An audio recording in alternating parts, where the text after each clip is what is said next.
You know that story? Girl and boy driving deep in the country. There's not a house in sight. It's a place kind of frequented by the unsound. Then the car breaks down. Boy goes to find help. It's dark and it's kind of frightening outside. So the girl pushes herself against the floorboards and she weathers out. She waits for her boyfriend.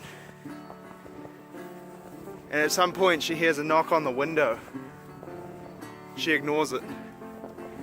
She squeezes her eyes tighter.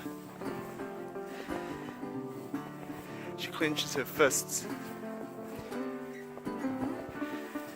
Then it gets dark, and all through the night, the knock continues. Every so often, there's a knock, but she continues to ignore it.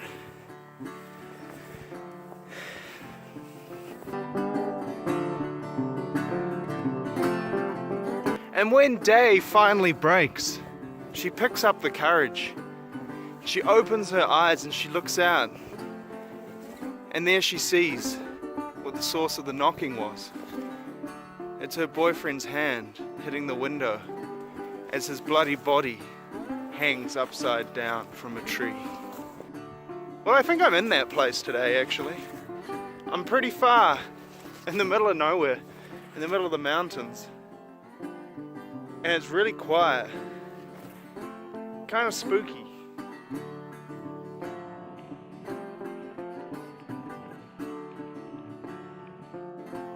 So if you can see this thing here, excuse my mitted hand, but it's really cold. So that there is the opening to a mine, the Konomai mine, I believe, actually. There's two mines, or maybe several mines in this area, and I don't know where the entrances are to them. That is one of them.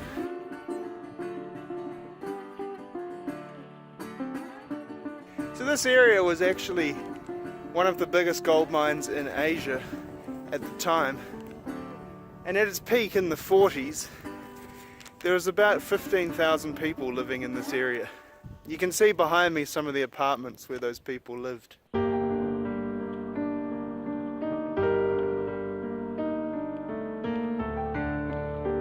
This is kind of cool. There's a tree growing in this person's living room. You can see like there. I think that shows how long this place has been abandoned now. Or it shows how much the summers really are conducive to growing things in Hokkaido. It's been about 40 years. Just over 40 years.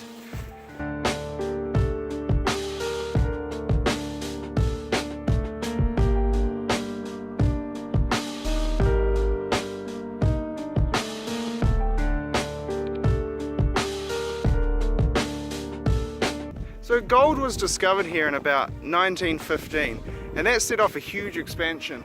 And for about 58 years, there were people living here, going to school, working in the mines, or running associated businesses. This is one of the more famous things that you can see at this gold mine. Well, it's what it's well known for, because in the summer a lot of this is not visible because there's so much vegetation and growth.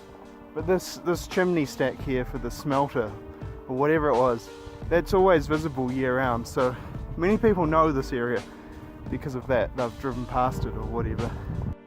So all along this road, like here, there's many ruins just dotted throughout the trees, here and here and here, and this one's actually really well intact.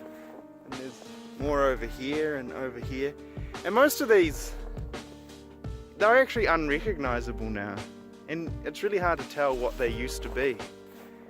And it's quite interesting that they weren't really demolished. There was no sort of effort to demolish any of them, so they've just been left for the Hokkaido seasons to take them. So there's some in pretty bad states of disrepair, and some are even just walls left, and it's quite interesting. I'm quite curious about this little building behind me because it's in such good condition compared to everything else. So it was built really well. It's made out of blocks, or perhaps it's been restored or something. I'm not 100% sure, But it has a wee logo here, and that's actually the mining company's logo. So I'm wondering if it was perhaps a store for gold, or like a bank or something.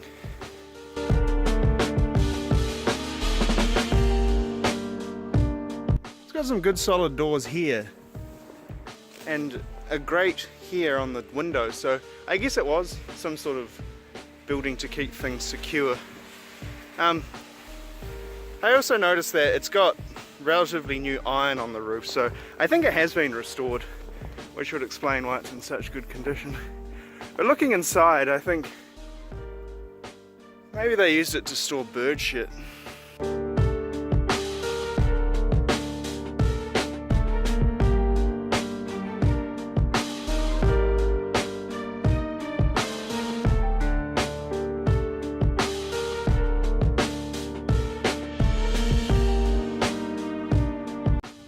Yeah, I really don't know what this is. It's got just a whole lot of rotten wood in it.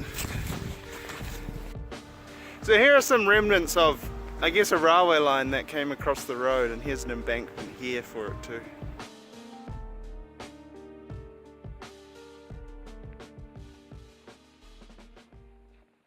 Here's another building in pretty good condition. It looks like you could even just use it now. The windows are boarded up, but I'm not sure if that's for the winter or forever. There's no power going to it or anything, so I assume it's forever.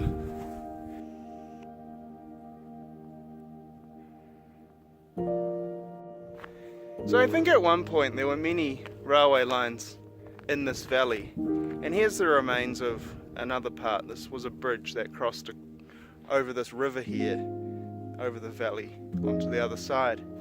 And here we have a little memorial area. Now I don't know the statistics of this mine particularly, the deaths, but this memorial is made for not only miners who have died, if any died in this area. I assume they would have. It was tough times, but it's also for any miners really in Japan or in the world who died in the course of their duties. So that is what remains today, that you can actually go inside. In the summer, you can't actually access it in the winter without snowshoes.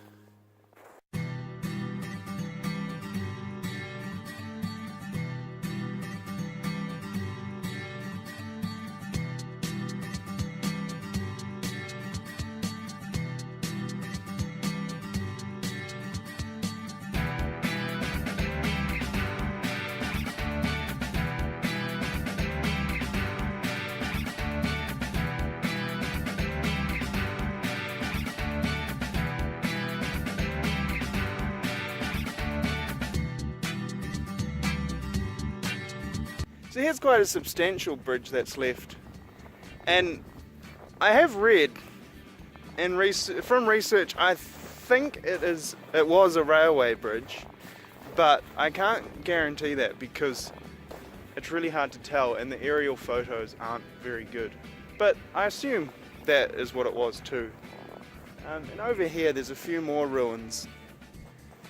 So this side of the river is very easily accessible, and over there is not, because in winter it gets a lot of snow and you need to snowshoe in, and in summer it gets a lot of growth and vegetation, and there's also bears, a lot of bears, and so it's kind of a difficult place to access now, to look at the history and to look at what remains.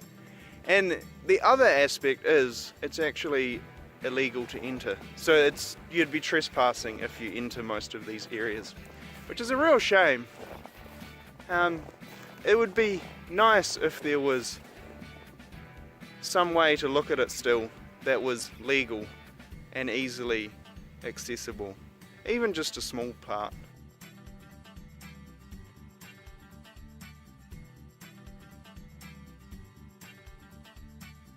So in 1973, the mine finally came to a close and everyone left, and this area truly became a ghost town. And by that stage, they had mined about 73 imperial tons of gold and 1,200 tons of silver. So it was a really productive mine. But yeah, all the shops closed, all the schools closed, and all the associated businesses closed.